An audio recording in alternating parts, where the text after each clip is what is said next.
ask him to address us, and that is our very son of the African soil, President Barack Obama.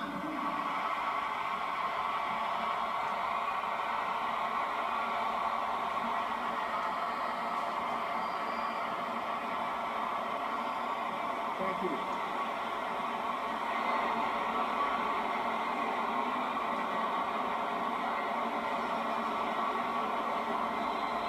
Thank you.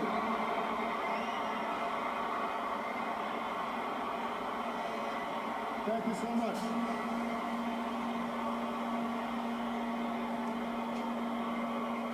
Thank you.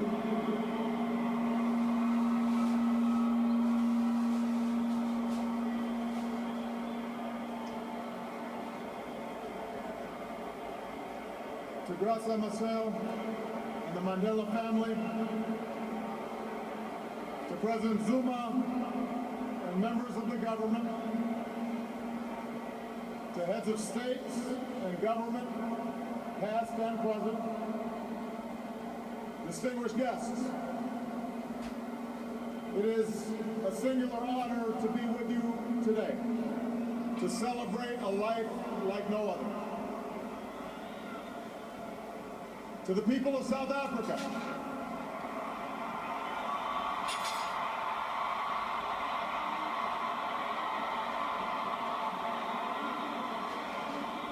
people of every race and every walk of life, the world thanks you for sharing Nelson Mandela with us.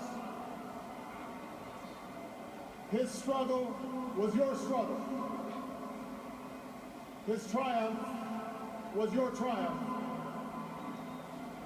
Your dignity and your hope found expression in his life, and your freedom, your democracy, is his cherished legacy.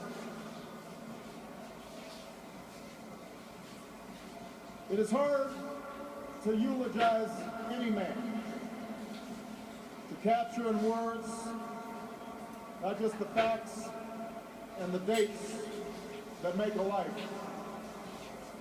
but the essential truth of a person, their private joys and sorrows, the quiet moments and unique qualities that illuminate someone's soul. How much harder to do so for a giant of history who moved a nation toward justice and in the process moved billions around the world. Born during World War I, far from the corridors of power, a boy raised herding cattle and tutored by the elders of his Bembu tribe, Madiba would emerge as the last great liberator of the 20th century. Like Gandhi, he would lead a resistance movement, a movement that at its start had little prospect for success. Like Dr. King, he would give potent voice to the claims of the oppressed and the moral necessity of racial justice. He would endure a brutal imprisonment that began in the time of Kennedy and Khrushchev and reached the final days of the Cold War. Emerging from prison without the force of arms, he would, like Abraham Lincoln, hold his country together when it threatened to break apart. And like America's founding fathers, he would erect a constitutional order to preserve freedom for future generations, a commitment to democracy and rule of law, ratified not only by his election, but by his willingness to step down from power after only one term.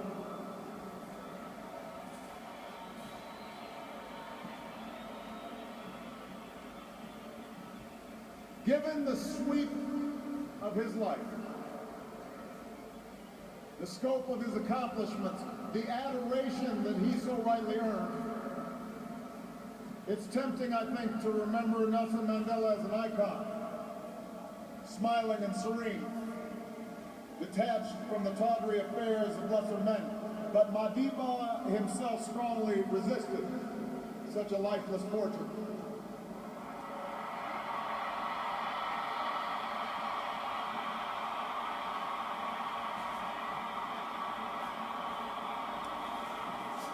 Instead, Madiba insisted on sharing with us his doubts and his fears, his miscalculations, along with his victories. I am not a saint, he said, unless you think of a saint as a sinner who keeps on trying. It was precisely because he could admit to imperfection, because he could be so full of good humor, even mischief, despite the heavy burdens that he carried, that we loved him so. He was not a bust made of marble. He was a man of flesh and blood, a son and a husband, a father and a friend. And that's why we learn so much from him, and that's why we can learn from him still. For nothing he achieved was inevitable.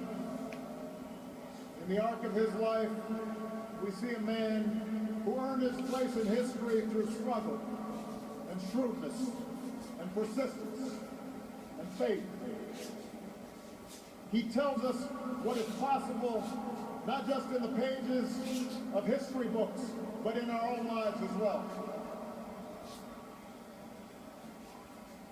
Mandela showed us the power of action, of taking risks on behalf of our ideals. Perhaps Mandela was right that he inherited a proud rebelliousness, a stubborn sense of fairness from his father. And we know he shared with millions of black and colored South Africans the anger born of 1,000 slights, 1,000 indignities, 1,000 unremembered moments, a desire to fight the system that imprisoned my people, he said. But like other early giants of the ANC, the Sisulus and the Tambos,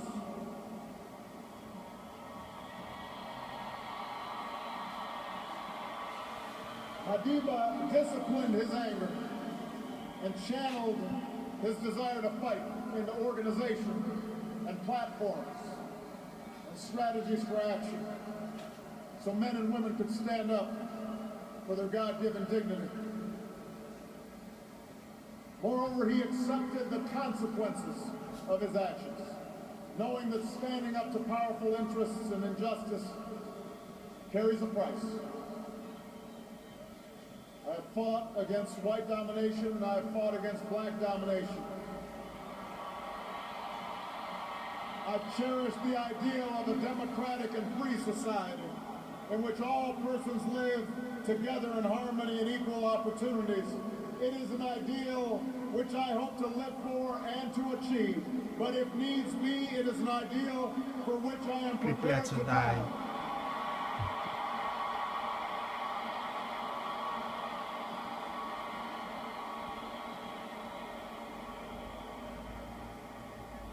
Mandela taught us the power of action, but he also taught us the power of ideas,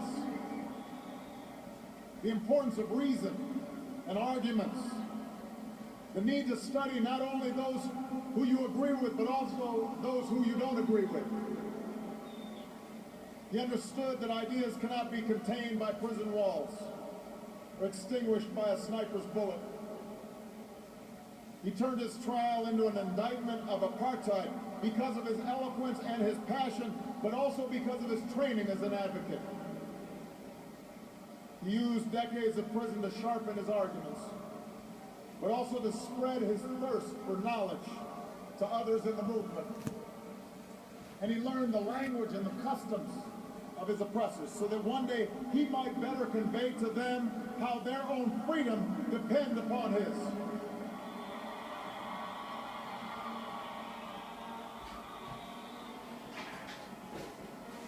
Mandela just demonstrated that action and ideas are not enough. No matter how right, they must also be chiseled in the law and institutions. He was practical, testing his beliefs against the hard surface of circumstance and history. On core principles, he was unyielding, which is why he could rebuff offers of unconditional release, reminding the apartheid regime that prisoners cannot enter into contracts. But as he showed in painstaking negotiations to transfer power and draft new laws, he was not afraid to compromise for the sake of a larger goal. And because he was not only a leader of a movement, but a skillful politician, the Constitution that emerged was worthy of this multiracial democracy, true to his vision of laws that protect minority as well as majority rights and the precious freedoms of every South African. And finally, Mandela understood the ties that bind the human spirit. There's a word in South Africa, Ubuntu. Ubuntu.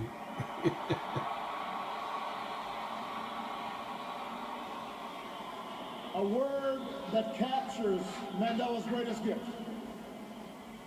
His recognition that we are all bound together in ways that are invisible to the eye. That there's a oneness to humanity. That we achieve ourselves by sharing ourselves with others and caring for those around us. We can never know how much of this sense was innate in him or how much was shaped in a dark and solitary cell. But we remember the gestures, large and small, introducing his jailers as honored guests at his inauguration, taking a pitch in a Springbok uniform, turning his family's heartbreak into a call to confront HIV/AIDS that revealed the depths of his empathy and his understanding. He not only embodied Ubuntu, he taught millions to find that truth within themselves. It took a man like Madiba to free not just the prisoner, but the jailer as well. To show that you must trust others so that they may trust you. To teach that reconciliation is not a matter of ignoring a cruel past, but a means of confronting it with inclusion and generosity and truth. He changed laws, but he also changed hearts. For the people of South Africa, for those he inspired around the globe, Madiba's passing is rightly a time of mourning and a time to celebrate a heroic life. But I believe it should also prompt in each of us a time for self-reflection. With honesty, regardless of our station or our circumstance, we must ask, how well have I applied his lessons in my own life?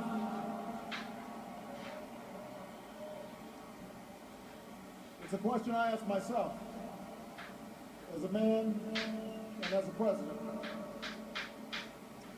We know that, like South Africa, the United States had to overcome centuries of racial subjugation. As was true here, it took sacrifice, the sacrifices of countless people, known and unknown, to see the dawn of a new day. Michelle and I are beneficiaries of that struggle.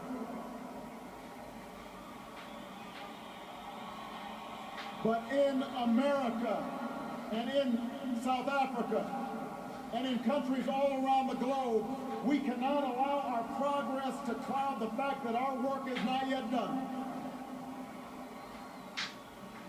The struggles that follow the victory of formal equality or universal franchise may not be as filled with drama and moral clarity as those that came before, but they are no less important. For around the world today, we still see children suffering from hunger and disease. We still see rundown schools. We still see young people without prospects for the future. Around the world today, men and women are still imprisoned for their political beliefs and are still persecuted for what they look like and how they worship and who they love. That is happening today.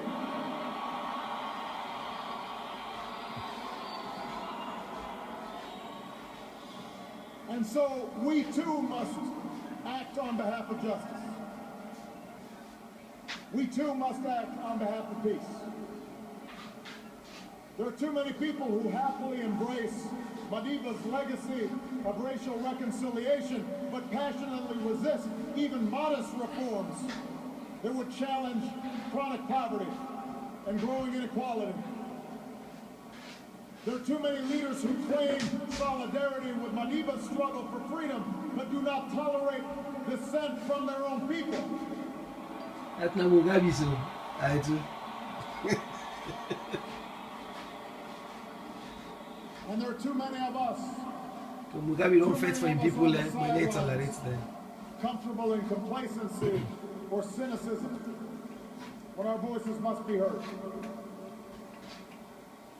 The questions we face today: how to promote equality and justice, how to uphold freedom and human rights, how to end conflict and sectarian war. These things do not have easy answers. But there were no easy answers in front of that child born in World War I. Nelson Mandela reminds us that it always seems impossible until it is done. South Africa shows that is true. South Africa shows we can change, that we can choose a world defined not by our differences, but by our common hopes. We can choose a world defined not by conflict, but by peace and justice and opportunity.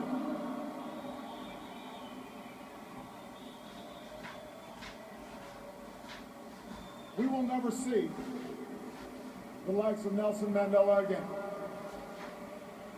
But let me say to the young people of Africa and the young people around the world, you too can make his life work your own.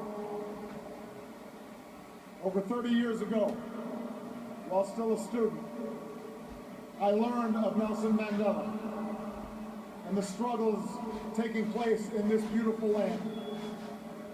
And it stirred something in me. It woke me up to my responsibilities, to others and to myself. And it set me on an improbable journey that finds me here today. And while I will always fall short of Madiba's example, he makes me want to be a better man. He speaks to what's best inside us. After this great liberator is laid to rest,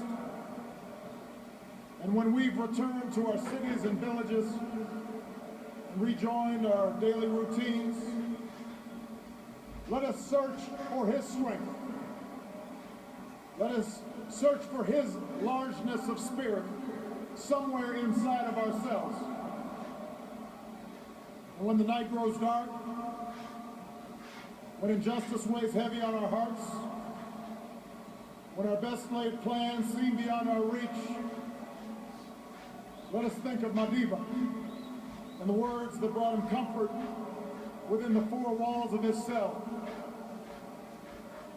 It matters not how straight the gate, how charged the punishment, the scroll. I am the master of my fate. I am the captain of my soul. What a magnificent soul it was. We will miss him deeply. May God bless the memory of Nelson Mandela. May God bless the people of South Africa.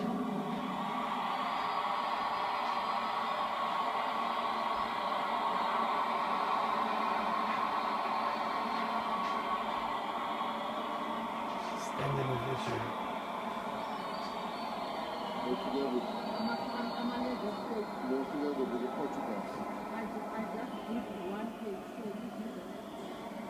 We'd like to thank President Barack Obama for his comforting words. We now move on with our program and acknowledge